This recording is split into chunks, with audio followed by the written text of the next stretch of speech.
আজ থেকে বেশ কয়েক মাস আগে ভারতের বাজারে হোন্ডা তাদের নতুন 125 সিসির বাইক হোন্ডা সিবি 125 হর্নেটকে লঞ্চ করে দিয়েছে। আর হাইটেক ফিচার্সে ভরা 125 সিসির এই বাইকটির দাম রেখেছে 1,12,000 রুপি এক্স শোরুম।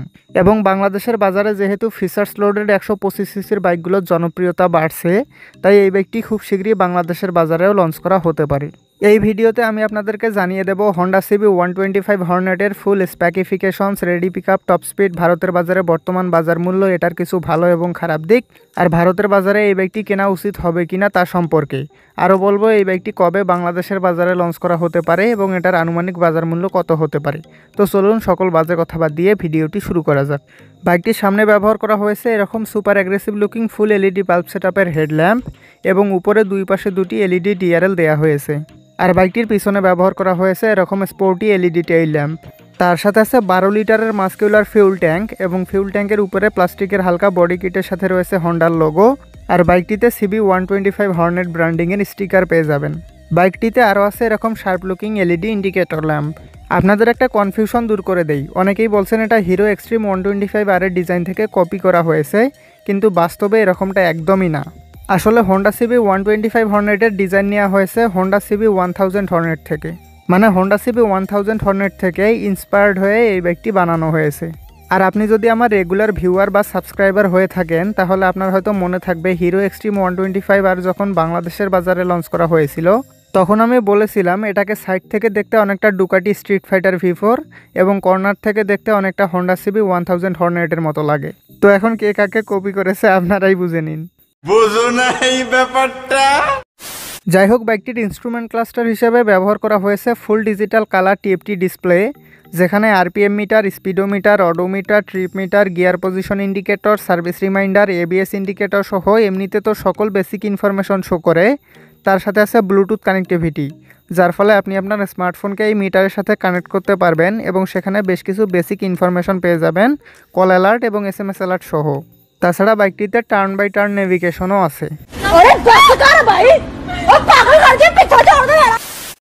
যাই হোক, বাইকটির ফ্রন্ট টায়ার হিসেবে ব্যবহার করা হয়েছে 80/100 সেকশনের টিউবলেস টায়ার এবং পিছনে ব্যবহার করা হয়েছে 110/80 সেকশনের টিউবলেস টায়ার, মানে টিভিএস অ্যাপাচি RDR 160তে যে সাইজের টায়ার ব্যবহার করা হয়েছে এই বাইকটিতেও একই টায়ার দেওয়া হয়েছে।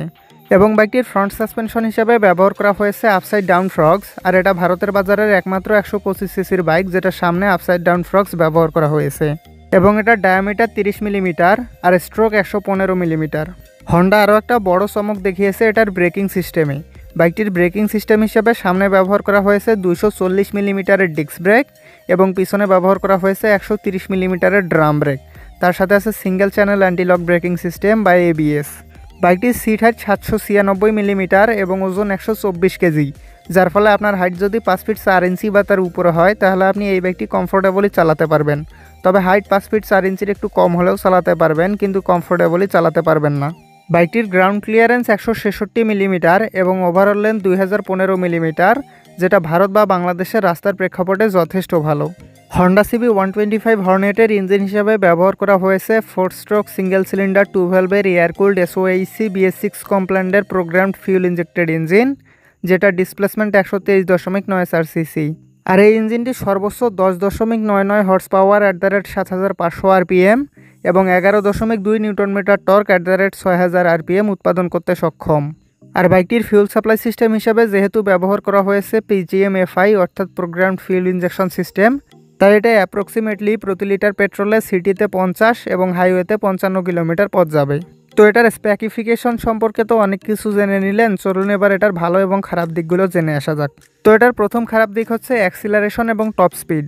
দেখুন, হোন্ডা সিবি 125 হর্নেটের পারফরমেন্স কিন্তু একটা 125 সিসি সেগমেন্টের বাইক হিসাবে যথেষ্ট ভালো, কিন্তু এটার একটা শক্ত প্রতিদ্বন্দ্বী টিভিএস রেইডার 125-এর পারফরমেন্স হোন্ডা সিবি 125 হর্নেটের তুলনায় আরও ভালো। তাছাড়া হিরো এক্সট্রিম 125 আর এর পারফরমেন্সও কিন্তু এটার তুলনায় একটু বেটার। আপনাদের বোঝার স্বার্থে আমি তিনটি বাইকের পারফরমেন্সকে তুলনা করে বুঝিয়ে দিচ্ছি। রেইডরে 0 থেকে 60 কিলোমিটার গতি ওঠাতে সময় লাগে 5.16 সেকেন্ড এবং 0 থেকে 100 কিলোমিটার পার আওয়ার গতি ওঠাতে সময় লাগে 15.9 সেকেন্ড। আর 125 সিসির এই পাগলা ঘোড়াতে প্রায় 124 কিলোমিটার পার আওয়ার পর্যন্ত টপ স্পিড পাওয়া যায়। এরপর এক্সট্রিমে 0 থেকে 60 কিলোমিটার গতি ওঠাতে সময় লাগে 5.44 সেকেন্ড এবং 0 থেকে 100 কিলোমিটার পার আওয়ার গতি ওঠাতে সময় লাগে 16.58 সেকেন্ড। আর এই বাইকটিতে প্রায় 118 kilometre per hour top speed পাওয়া যায়। এবার যদি হোন্ডা সিবি 125 হর্নেটের কথা বলি, তাহলে এটাতে 0 থেকে 60 কিলোমিটার গতি ওঠাতে সময় লাগে 5.5 সেকেন্ড এবং 0 থেকে 100 কিলোমিটার পার আওয়ার গতি ওঠাতে সময় লাগে 23 সেকেন্ড। এবং এই বাইকটিতে প্রায় 114 kilometre per hour top speed পাওয়া যায়। তো আপনারা হয়তো এবার বুঝতেই পারছেন এটার পারফরমেন্স মোটামুটি ভালো হলেও ভারত এবং বাংলাদেশের বাজারে এটার চেয়ে ভালো পারফরমেন্স ওরিয়েন্টেড বাইক অ্যাভেলেবেল আছে। নিঃসন্দেহে তুই ঠিক কথা বলেছিস। এরপর এটার দ্বিতীয় খারাপ দিক হচ্ছে পিলিয়ন কমফোর্ট। বাইকটিতে স্পিল্ড সিট বা কাটা সিট ব্যবহার করা হয়েছে। আর এই বাইকটির রাইডার সিটটি কিন্তু খুবই কমফোর্টেবল, মানে যে চালাবে সে খুবই কমফোর্টেবলই এই বাইকটি চালাতে পারবে। তবে অভিযোগ আছে এই বাইকটির পিলিয়ন সিটটি খুব একটা কমফোর্টেবল না, মানে পিছনে যে বসে থাকবে তার একটু সমস্যা হবে। তবে এই বাইকটিতে যেহেতু পিলিয়ন নিয়ে কেউ লং ট্যুর করবে না, তাই এটা খুব একটা বড় সমস্যা নয়। কিন্তু যেহেতু এই বাইকটির পিলিয়ন সিটটি আনকমফোর্টেবল, তাই যৌতুক হিসেবে আবার এটা নেবেন না। কি বলছিস? যাই হোক, এই বাইকটির তৃতীয় খারাপ দিক হচ্ছে এটার বিল্ড কোয়ালিটি। হন্ডার বিল্ড কোয়ালিটি নিয়ে কোনো প্রশ্ন হবে না, নিঃসন্দেহে হন্ডার বাইকগুলোর বিল্ড কোয়ালিটি অনেক ভালো, কিন্তু এই বাইকটিতে হন্ডা প্রচুর পরিমাণ প্লাস্টিক ব্যবহার করেছে, তাই এই বাইকটির বিল্ড কোয়ালিটি একটু নড়বড়ে। আর এই প্লাস্টিকের কিটগুলোর দাম কিন্তু অনেক বেশি, তাই এই বাইকটি যদি ভুল করে একবার পড়ে যায় তাহলে আপনার পকেট থেকে বেশ কিছু টাকা খসে যাবে। তো খারাপ দিক অনেক দেখে নিলেন, চলুন এবার ভালো দিকগুলো সম্পর্কে জেনে আসা যাক। তো এই বাইকটির প্রথম ভালো দিক হচ্ছে এটার লুকস। সত্যি কথা বলতে এই দুনিয়াতে যত হায়ার সিসির নেকেড স্পোর্টস বাইক আছে তাদের মধ্যে আমার কাছে পার্সোনালি সবচেয়ে ভালো লাগে হোন্ডা সিবি 1000 হর্নেটের ডিজাইন। আর হোন্ডা সিবি 125 হর্নেট ডিজাইন করা হয়েছে হোন্ডা সিবি 1000 হর্নেট থেকে ইন্সপায়ার্ড হয়ে। আর বাড়িয়ে বলছি না, অ্যাগ্রেসিভ ফ্রন্ট ডিজাইন, সামনে আপসাইড ডাউন ফ্রগস এবং মাস্কিউলার বডি ফেয়ারিংয়ের সাথে এই বাইকটি একটি পারফেক্ট আই ক্যাচার। আর এই বাইকটি থেকে আপনি যে রোড প্রেজেন্স পাবেন সেটা অন্যান্য 125 সিসি সেগমেন্টের বাইক থেকে পাবেন না বাংলাদেশ এবং ভারতের বাজারে। সঠিক বলেছেন। যাই হোক, এই বাইকটির দ্বিতীয় ভালো দিক হচ্ছে এটার ফিচার্স।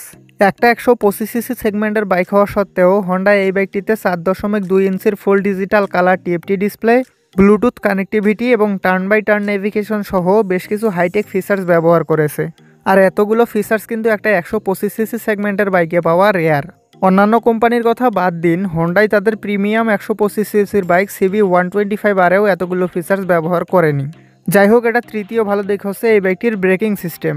বাইকটির সামনে 240 মিলিমিটারের পেটাল ডিস্ক এবং পিছনে 130 মিলিমিটারের ড্রাম ব্রেক ব্যবহার করা হয়েছে, তার সাথে আছে সিঙ্গেল চ্যানেল এবিএস।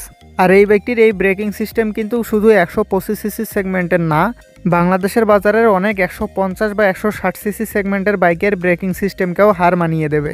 আর আপনারা তো এটা জেনেই থাকবেন যে হন্ডার বাইকের ব্রেকিং কন্ট্রোলিং এবং রিলায়েবিলিটি কোন লেভেলের হয়। এখন আসল কথা, এই বাইকটি কি বাংলাদেশের বাজারে লঞ্চ করা হবে? আর লঞ্চ করা হলে এটার দামই বা কত হবে? দেখুন, এই বাইকটি বাংলাদেশের বাজারে লঞ্চের ব্যাপারে বাংলাদেশ হন্ডা প্রাইভেট লিমিটেড এখনও কোনো অফিসিয়াল স্টেটমেন্ট দেয়নি। তবে বাংলাদেশের বাজারে যেহেতু ফিচার্স লোডেড 125 সিসি সেগমেন্টের বাইকগুলোর জনপ্রিয়তা অনেক বেশি, তাই একটা হিউজ পসিবিলিটি আছে এই বাইকটি বাংলাদেশের বাজারে লঞ্চ হওয়ার। আর যদি লঞ্চ হয় তাহলে এটা 2026 সালের মাঝামাঝি সময়ে লঞ্চ করা হতে পারে। এবং ভারতেই যেহেতু এটার এক্স-শোরুম প্রাইস 1,12,000 রুপি, সেই হিসাবে বাংলাদেশের বাজারে আসলে এটার আনুমানিক বাজার মূল্য হবে 1,75,000 থেকে 1,80,000 টাকা।